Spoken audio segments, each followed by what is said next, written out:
Здраво, ова е подкаст во рамките на програмата Граѓаните против корупција. Зборуваме за различни теми поврзани со корупцијата, зошто таа се појавува, како да се спречи. Зборуваме за настани кои што се случуваат, за процеси кои што се одвиваат и се обидуваме да ги погледнеме низ една поширока перспектива, за да подобро ги простудираме и за да пренесеме знаење кон граѓаните за тоа како да се борат против корупција, како подобро да разберат што е тоа што се случува и со тоа да го поттикнеме граѓанскиот ангажман против корупција. Денеска сме собрани да зборуваме за една тема, клиентелизмот и патронажата, односно партиските вработувања, односно поставување на луѓе на раководни места и на места во јавниот сектор во кои што тоа не го заслужиле, односно го заслужиле на некаков алтернативен начин и со тоа се намалува ефикасноста на институциите, политизираноста, односно партизираноста на институциите, се намалува нивната ефикасност во спречување на корупцијата и затоа собрани сме денеска со Бранка Манчева-Коцевски и Јован Близнаковски, за да разговараме за оваа тема. Бранка, на кој начин се злоупотребува системот за да се вработат во јавниот сектор луѓе кои што тоа не го заслужиле, или да се постават на раководни места оние кои што се лојални кон партија или кон одредени структури на моќ? Фала, Миша. Вработувањата во јавниот сектор се регулирани главно во Законот за вработени во јавен сектор, каде што се пропишуваат општите услови за вработување на одредено лице во јавниот сектор. Меѓутоа, тој е еден чадор закон, една широка рамка која само ги дефинира основните принципи, односно услови за вработување. Имајќи предвид дека една од групите на вработени во јавниот сектор се административните службеници, за нив постои посебен закон, Законот за административни службеници, каде што многу прецизно и стрикно го регулира нивното вработување. Односно, постојат фази во постапката, постојат чекори кои треба да ги помине кандидатот, за да дојде до одредено место во најчесто во министерствата, органите на државна управа и единиците на локална самоуправа. Меѓутоа, Законот за вработени во јавен сектор, кој ги опфаќа и останатите вработени во јавен сектор, особено давателите на услуги, односно вработените во здравството, во труд и социјала, во јавните предпријатија, во разни други дејности, дава само широка рамка, како што реков, основните услови за вработување и остава или на Законот за работни односи, понатаму да упатува, или евентуално, доколку постојат материјални закони кои регулираат некоја специфична сфера. Што значи дека најголемиот, односно најлабавата рамка е она во Законот за вработени во јавен сектор, која упатува на Законот за работни односи, каде што се пропишани само општите критериуми за вработување. Да е полнолетен, да е државјанин на Република Македонија, да има над 18 години, да е полнолетен и да е општо психофизички здрав и способен за работа. Освен тоа што таму има обврска за објавување на јавен оглас, не постојат никакви други критериуми, ниту фази во постапката, со која што ќе се уреди начин на кој што кандидатите ќе бидат тестирани. Тоа значи дека на раководното лице на некоја институција од јавниот сектор му е оставена тотална дискреција да избере кого сака. И непостоењето на критериуми во ЗРО можеби не, меѓутоа во многу од материјалните закони кои го регулираат вработувањето на различни типови на вработени, особено давателите на услуги, е најслабата алка во системот која не дава по-прецизни, појасни критериуми за нивното вработување. Доаѓаш од Центарот за управување со промени. Долго време работите на оваа тема. Сега кажа дека во, да кажам, законската регулатива особено за вработените во јавниот сектор. Сега тоа за оние што не знаат, тоа се сите оние што не се стриктно државни службеници, да кажам, иако не е до крај точно, оние што работат во министерства, да ги наречеме државни службеници, оние што работат во јавни предпријатија, во болници, во образование, се јавен сектор. Така, тоа би била да кажам... Да, најшироката дефиниција, да. Државни, значи, административните службеници всушност се делат на две групи. Државни службеници се оние кои работат во министерствата, органите на државна управа и единиците на локална самоуправа, додека јавни службеници се оние кои извршуваат административни работи во дел од институциите од јавниот сектор. Оние кои се носители на дејноста, доктори, професори, наставници, воспитувачи во градинки, вработени во јавните предпријатија, тие се даватели на јавни услуги. Да. За нив има најмалку регулација на начинот на вработување. Да. Имавме сега скоро пример во некои од здравствените домови во државата, од пријавените кандидати и ранг листата на пријавени кандидати на огласот, беа избрани кандидати кои беа рангирани од 10-то место па надолу. Тоа што ме интересира е, кажа дека законската рамка не е до крај дефинирана, особено за овие последните. Бидејќи истражувате на темата, како институциите, дали воопшто се обиделе да пропишат кај нив некакви критериуми и постапки по кои што тоа ќе го водат? Во некои од материјалните закони постои одреден обид да се направи постапка за вработување на овие даватели на услуги, така како што ги дефинира законот. Меѓутоа, многу малку се обрнува внимание на тоа како ќе се тестираат компетенциите на кандидатите кои аплицираат за одредено работно место. Например, во образование, иако се објавува оглас за ангажирање на наставник, нема никаква постапка после тоа како се тестира кој од пријавените кандидати за наставник е оној најдобриот. Тоа е најголемиот недостаток и е потребно дорегулација во материјалните закони кои регулираат различни сфери на начинот како се вработуваат лицата кои извршуваат одредена И тоа дејност. е практично вратата низ која што влегуваат, да речеме, партиски послушници или пријатели или роднини на различни... Да, или едноставно лица кои не се доволно компетентни да извршуваат работата на одредено работно место. Заради недостатокот на начин како ќе се тестираат компетенциите на вработените. И последната, да речам, категорија од оригиналното прашање, тоа е, еве сега беа поставени мноштво вршители на должност директори. Генерално, кога се менува власт, се менуваат и директори на јавни установи, на јавни предпријатија, на агенции и така натаму. Како е тоа уредено, колку е тоа дефинирано за да може да се избегне да на тие места бидат поставени послушници? Тоа е тема за која долго време веќе се зборува во јавноста. За жал, ниедна влада до сега не покажа, освен декларативна, не покажа вистинска волја да го донесе законот за висока раководна служба, кој всушност имаше за цел, беше развиван со поддршка на експерти од ОЕЦД Сигма, меѓутоа има за цел да го регулира поставувањето на највисоките функционери во државата, на позициите, раководните позиции во институциите, со исклучок на министрите. Секако министрите се политички функции и такви ќе останат.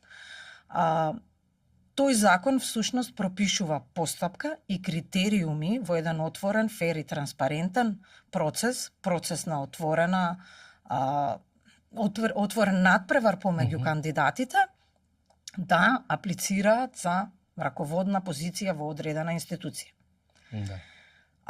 Законот предвидува една од верзиите на законот секако предвидува утврдена постапка, утврдува начин на проверка на нивните компетенции, начин на тестирање, и тоа е исто така една од опциите, која ќе овозможи на тие позиции, клучните позиции, раководните позиции во институциите, навистина да дојдат стручни, квалитетни и лица со соодветно искуство и компетенции да можат да испорачаат резултати кон граѓаните. Тоа е и целта на постоењето на институциите, да бидат сервис на граѓаните.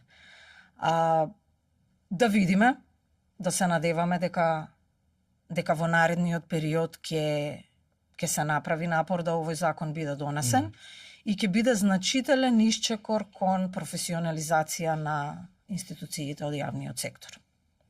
Фала ти, Бранка. Јован, во основа на сето ова е клиентелизмот. Можеш ли накратко да кажеш што всушност представува клиентелизмот? Меѓутоа, најглавното прашање зошто тебе ти го поставуваме, зошто ова се случува во земјата? Значи вака, под клиентелизам ја подразбираме секоја појава каде гледате дека еден граѓанин ја предава својата политичка поддршка на некоја политичка партија, кандидат и така натака, во замена за некаква материјална бенефиција.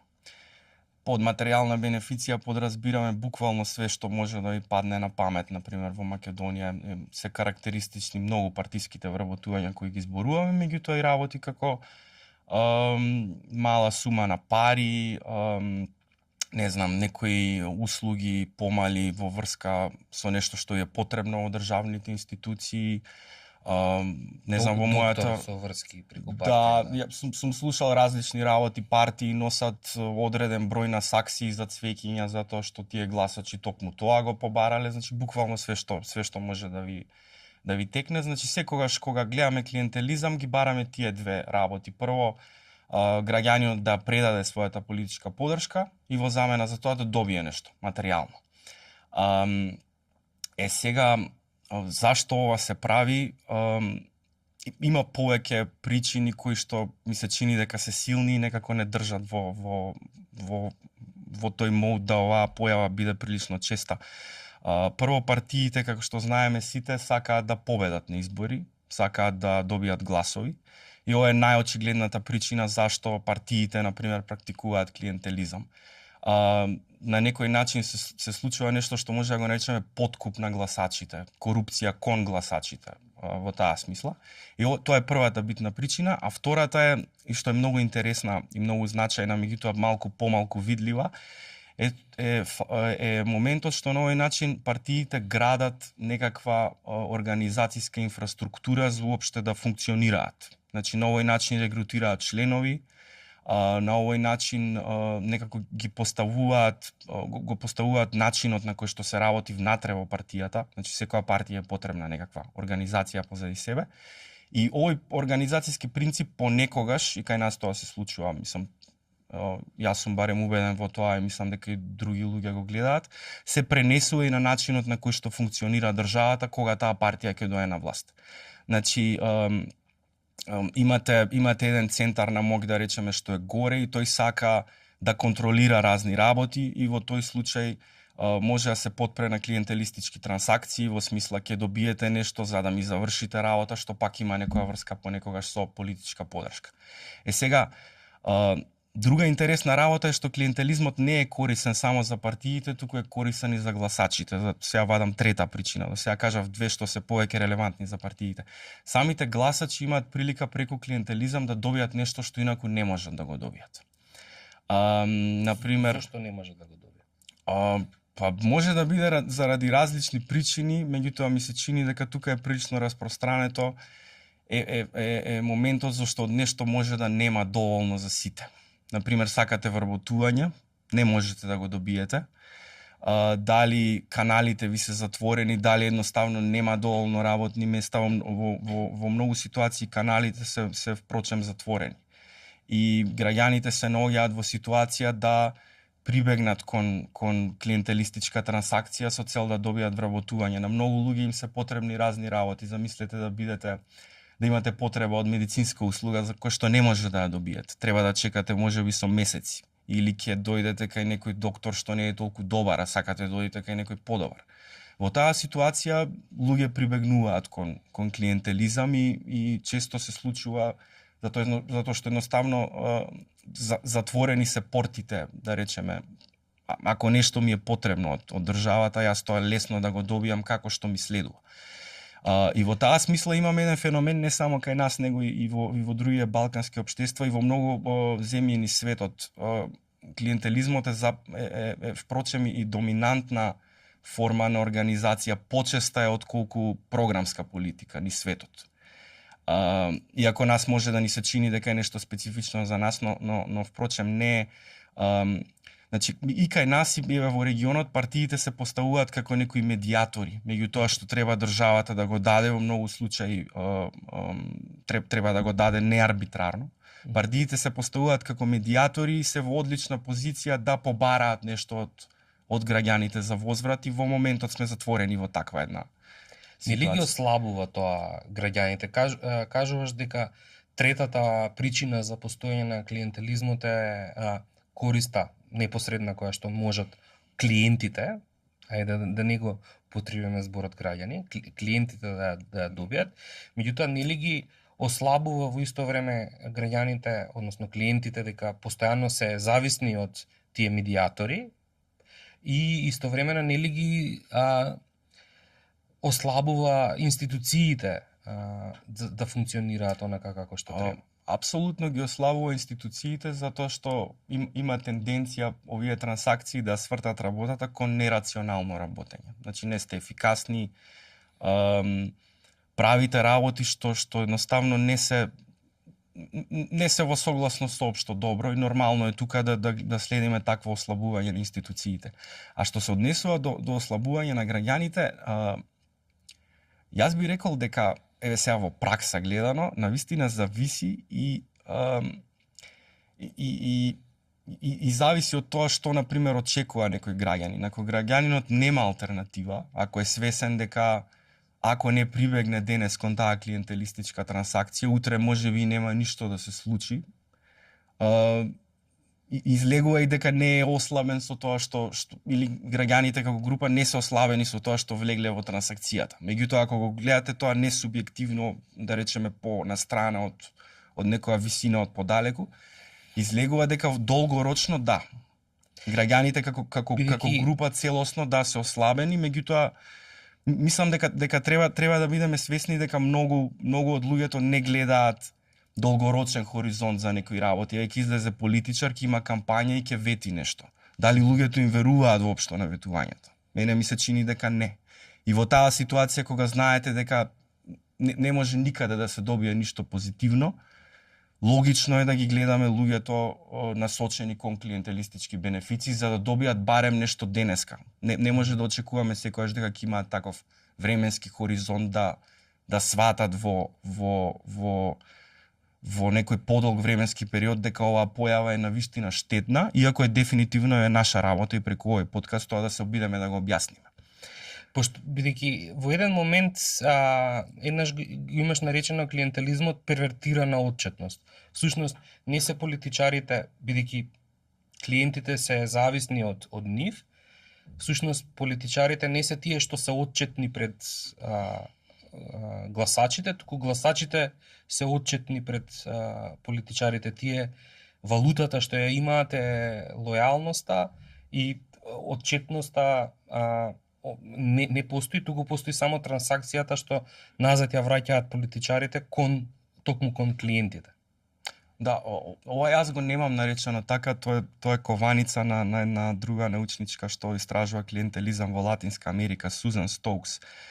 Таа има забележано дека спротивно од стандардната демократска политика каде граѓанинот гласа, па не знам, партијата, владата поминува некое време на власт, па граѓанинот има време да евалуира, па да ја казни на избори, да речеме, или да ја награди ако добро работела. Тоа така е некој по дефиниција. Да, некој идеал за демократија, да. некој идеал за демократија што го имаме. Овде ситуацијата е комплетно обратна, пошто граѓанинот не ја евалуира партијата кандидатот, туку партијата го евалуира граѓанинот дали гласал како што треба. И у таа смисла таа е перверзен accountability, дека е обратен. Да. Обратна отчетност и да, тоа верувам дека е така и тоа е поврзано со некоја атмосфера на страв што некогаш луѓето ја имаат кон партијата, со начинот како ќе се однесувам денес, дали ќе изгубам нешто утре, дали ќе имам шанси да добијам нешто. И тоа мислам дека јасно го гледаме во нашето општество и е појава што со децении веќе постои. Овој некој одреден страв што го имаме во голема мера се должи на тоа што луѓето се зависни од тие бенефиции кои што партиите се поставуваат во ситуација да им ги ограничат или да решаваат дали воопшто ќе им ги пружат или не.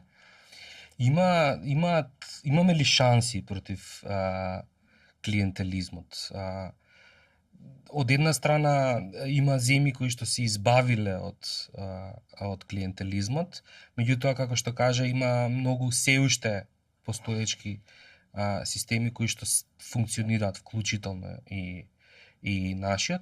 Што е она што треба да го направиме за да излеземе од таа замка? Секако дека имаме шанси. Може да се направи многу, можеби ќе треба малку подолго време, меѓутоа секако дека може да се направи. Според мене треба малку повеќе да се стави фокусот на една подзаборавена работа, малку повеќе да се зборува за вредностите, малку повеќе да се зборува за општото добро, за смислата на постоењето на институциите, да се зборува за етички принципи, за однесување, за тоа кој за што е дојден и што е неговиот влог во општеството, како тој придонесува за подобро утре и своја и на своите деца. И малку да наративот да се сврти од не дневно политички или секојдневни мали ситни работи кои го решаваат проблемот кој трае само денес, туку малку да се зборува за подолгорочните последици на ова во кое што сме дојдени. Ова е интересно што го споменуваш баш поради тоа што клиентелизмот и таа трансакција всушност и се базира на тие некои очекувања на од една страна клиентите и од друга страна партиите дека тоа се правилата на игра во општеството. Меѓутоа, тоа е некоја, како што кажа, долгорочна промена. На краток рок, дали забележуваш ефикасност на системи кои што во меѓувреме се имплементирани кај нас, во однос на, речеме, на вработувањата и на именувањата, што носат некакви подобрувања и дали мислиш дека, например, на кој начин да обезбедиме отчетност во тој процес на именување? Каде е улогата на другите институции што би требало ова да го следат? Да, сме имале ние неколку добри примери, за жал, многу малку. Меѓутоа можат да послужат како почетна водилка за тоа како треба да ги правиме работите.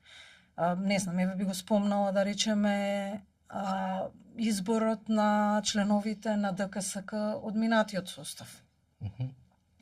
Беше низ една отворена постапка, беше согласно однапред утврдени критериуми, се знаеше што се прашува, се знаеше какви се очекувањата од кандидатите и сето тоа беше во отворен и транспарентен процес. Она што го имаме сега кога зборуваме за службениците во Законот за административни службеници е една добра основа која секако има простор за подобрување, кога би се ставило малку повеќе акцент на компетенциите на кандидатите наспроти формалното образование, кога зборуваме за вработените во институциите. Така да може да направиме многу, може да направиме секако и повеќе, но важно е институциите и оние кои ги водат институциите да покажат волја дека навистина сакаат да имаат кандидат кој знае, може и ќе ја направи работата како што треба, отколку да има вработени кои ќе бидат тешко да бидат менаџирани. Еве така, наједноставно да кажем. Јован, како се избавиле земите? Има повеќе клиентелизам. различни аргументи и некогаш не знаеме со сигурност. Има повеќе различни, например, клиентелизам било прилично типично дури за Соединетите Американски држави, за Обединето кралство до пред 100 години, нешто повеќе. Тогаш две работи се случиле таму. Прво ја уредиле како што треба тајноста на гласот. Тоа било многу важно. Не можеле веќе имало ситуации кога граѓаните оделе да гласаат и буквално гласале на глас. И партиите знаеле, па знаеле на кој да му дадат $1, $2 и така натака. Значи, прво уредувањето на тајноста на гласот и второ, особено важно е што за партиите во даден момент клиентелизмот станал прескап.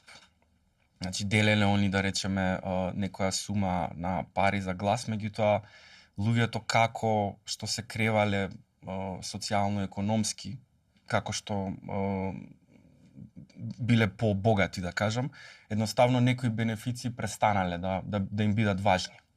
И премногу е скапо, не можете да го терате тоа.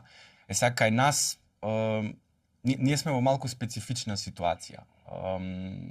Овој начин на функционирање постои со децении пред мултипартизмот, веројатно и пред формалната државност овде. Се може да одиме на вистина подалеку во минатото и може да имаме некоја историска навика вака да функционираме.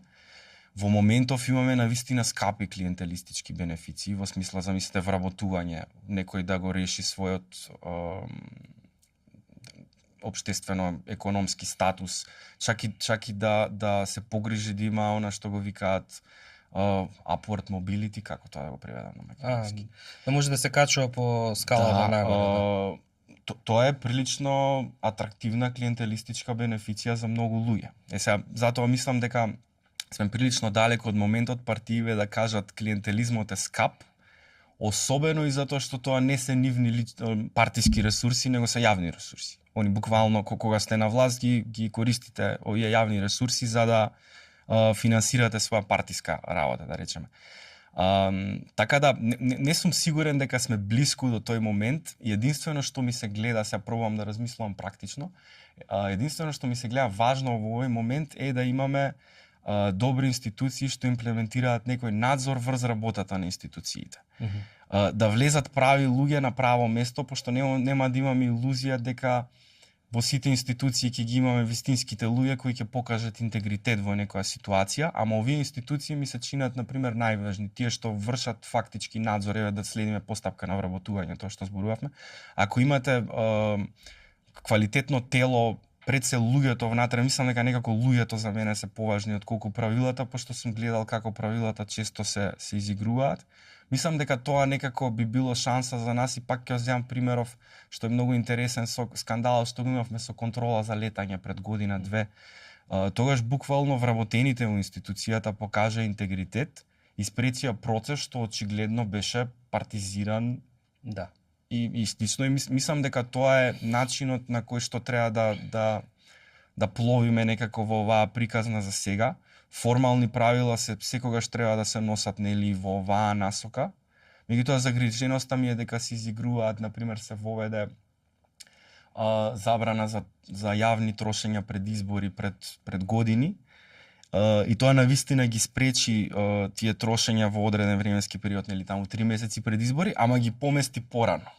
Така да се имаше некое поместување, ама не беше задоволително да речете дека со тој чекор вие навистина сте таа појава сте ја намалиле, сте ја сузбиле, само сте ја поместиле. И треба да се внимава и на вакви работи. Ми се чини дека човечкиот капитал, да речеме, така нешто, ако може тој концепт да го употребам во институциите, тоа е нешто кој што може да не изнесе од оваа ситуација и тоа ќе иде полека и го има и тој аргумент некогаш и за овие земји што веќе ги споменав. Еден, например, познат научник Шефтер, тој тврди дека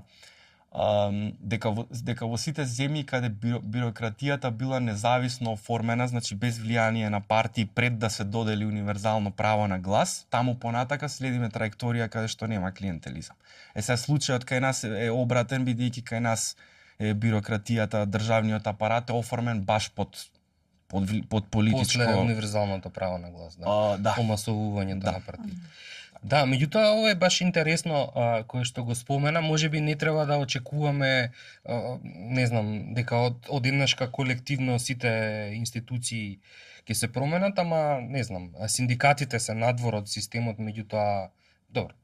Да, надвор од системот, меѓутоа значајна подценета засегната страна до сега. Меѓутоа тука се ДКСК, ДЗР, управен инспекторат, сите оние Сите кои што инспекторати, сите всушност. инспекторати всушност кон кои што веројатно треба да го фокусираме вниманието кој таму ќе биде и кој таму ќе работи, за да видиме дали тие ќе можат да воведат, да почнат да воведуваат ред во сето ова. Кратко едно прашање за крај. Што мислите, што е она што граѓаните можат денеска да го направат против овој проблем? Мислам, не денеска во смисла на вторник, меѓутоа во овој период. Да тргнат од себе и од своите морални вредности. Затоа што сите длабоко внатре всушност знаат што е добро, а што е лошо. Да, некогаш животот ги доведува во ситуација да бараат ваков тип на помош, ако можам да го наречам воопшто помош, како Јован добро го објасни, меѓутоа да тргнат од себе. Затоа што на вистина квалитетни луѓе во институциите значат и квалитетен живот на сите граѓани на државата. Фала ти многу. Јован, имаш некоја идеја? Јас гледам луѓе што одбиваат да учествуваат во ова, свесно. Гледам и дека понекогаш имаат и некој проблем заради тоа, некогаш работата излегува добро, значи на вистина зависи и на таа нота што може да направат, мислам дека можат да одбијат да учествуваат, свесни за тоа што би значело за нив, меѓутоа може и со некој оптимизам дека не е тоа единствениот пат, некогаш се смета дека тоа е единствениот пат. Значи денеска што може веднаш да се направи, да се одбие, при секоја таква ситуација да се зборува, да се знае дека тоа се случува, буквално да се шири гласот. Се согласувам дека вредностите се апсолутно важни и дека дел и од нашата работа, јас доаѓам од академија во моментот, ама и на невладиниот сектор е на луѓето да им објасни што е точно лошо со оваа работа и каде губат во иднината од сето ова. Така да, значи одбивање, протестирање против ова што се случува, протестирање во нашите интимни средини, што се вели, раскажување за сите тие работи, мислам дека ќе би било корисно долгорочно. Јас сакам да ви се заблагодарам за овој разговор. Мислам дека зборувавме за една тема која што всушност е типично покомплексна од стандардниот разговор за корупција, баш заради тоа што од една страна ги вклучува сите оние бариери кои што оние што имаат моќ им ги поставуваат на граѓаните за да го добијат тоа што им следува, и тие мораат да прибегнат на алтернативен начин да дојдат до тоа што им е потребно, и се создава една алка во која што едноставно луѓето пробуваат да го оправдаат тоа нивно постапување, а од друга страна навистина се жртви на целиот процес и не постои еден единствен начин како тоа да го решиме. Мислам дека притисокот кон институциите е исто така значен, меѓутоа на крајот на денот навистина пркосот и отпорот е нешто што долгорочно треба да го размислуваме како начин на кој што ќе излеземе на крај со всушност со клиентелизмот. Уште еднаш сакам да ви заблагодарам за учеството. Го проследивте подкастот на тема клиентелизам и патронажа во рамките на програмата Граѓаните против корупција. Се надеваме дека сега повеќе го разбирате проблемот, меѓутоа истовремено разбирате која е улогата на институциите, меѓутоа која е улогата на граѓаните во борбата против корупција, заради тоа што не постои успех доколку овие две страни не застанат на иста патека, односно и институциите поттикнати од граѓаните, меѓутоа и граѓаните мобилизирани да бараат подобро функционирање на институциите, е всушност единствениот начин како да се дојде до успех во борбата против корупцијата.